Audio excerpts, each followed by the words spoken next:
Hello, my name is Mate and welcome in Small Batch Tools. Today we're going to talk about our SHAPER, which is the last generation of one of our first machines, and we're going to show you how to use this machine, why we like to use it in our production, and how to use each tools that we are offering. This machine we are using a lot in the process of making glasses because we always need to use this tool to remove the tool marks from the machining. We always need to cut the groove for the lenses, and this tool can be adjustable with the height, and you can change it for the different tools. You can change it for different processes. This machine has two exactly the same motors. The difference is that the motor on the right side is fixed, so you cannot move it up and down. The motor on the left side have a height adjustability, so you can perfectly find the position of your cutting tool. Both of the tools are having ER11 chucks, so you can choose any tools with a shaft from 1 millimeter to 6 millimeter. We are using 200-watt motors on the left and the right, and they both have a speed from 5,000 RPM to 12,000 RPM, and you can adjust the speed with a potentiometer for each side. We are using ER11 chucks, so it's a standardized size for any tools, so you can use any of the tools we have in our range.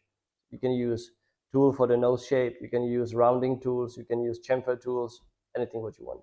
We designed this machine to be standalone bench machine, but if you want to have a permanent position for this machine, you can flip it on the back, and you can see on the back two metal sheets that you can flip around and use them for mounting them on a bench permanently. We always recommend to use a right side motor for operation when you don't need to adjust height. Some tool that is fixed. So normally for us, it's a large tool that is removing the tool marks because it's fixed and it doesn't vibrate at all. So you're gonna have the best possible surface. On the left side, we recommend to use tools that you need to adjust the height. For example, you always need to adjust the height of the groove for the lenses.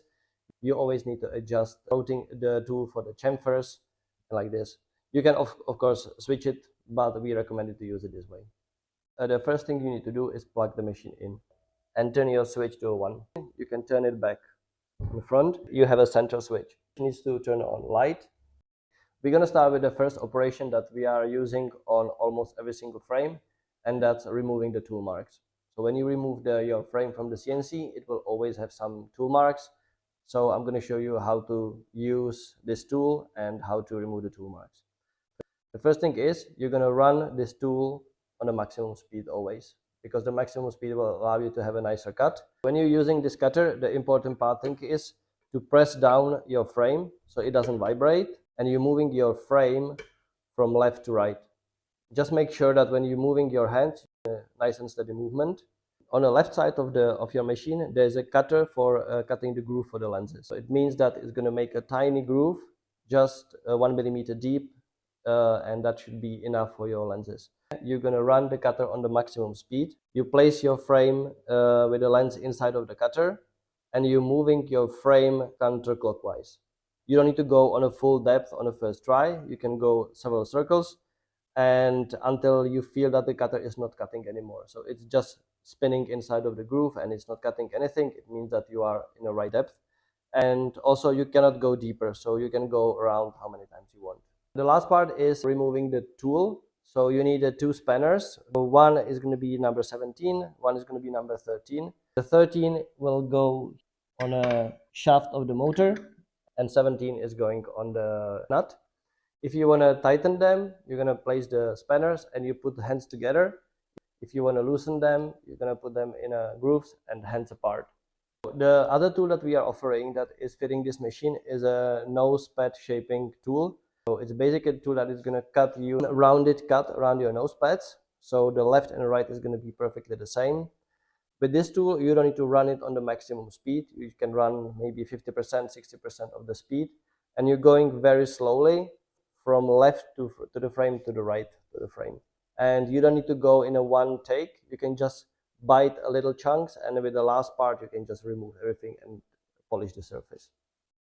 Our next tool is a rounding tool that we are using very often when we want to make rounded edges of the temples. So just to make the temples comfortable for wearing, we want to make a front and a back side rounded. With this tool, it's super important to center the tool first. So always mount it on the left side, on the left motor. And with the height adjustability, make sure that the cutter is cutting in the center. And then you can just remove easily edges on the back and the front. Our last tool that we are using very often is a chamfering tool. This tool is basically creating 45-degree chamfer on your frames, and we are using it very often on the fronts of the frame, on the temples, and also here there's very important to adjust the height correctly.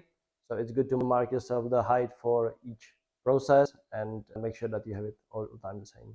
Thank you for listening. I hope you're gonna enjoy using this tool. If you have any question which tools you can use here, or if you have any ideas that we can improve this machine, let us know.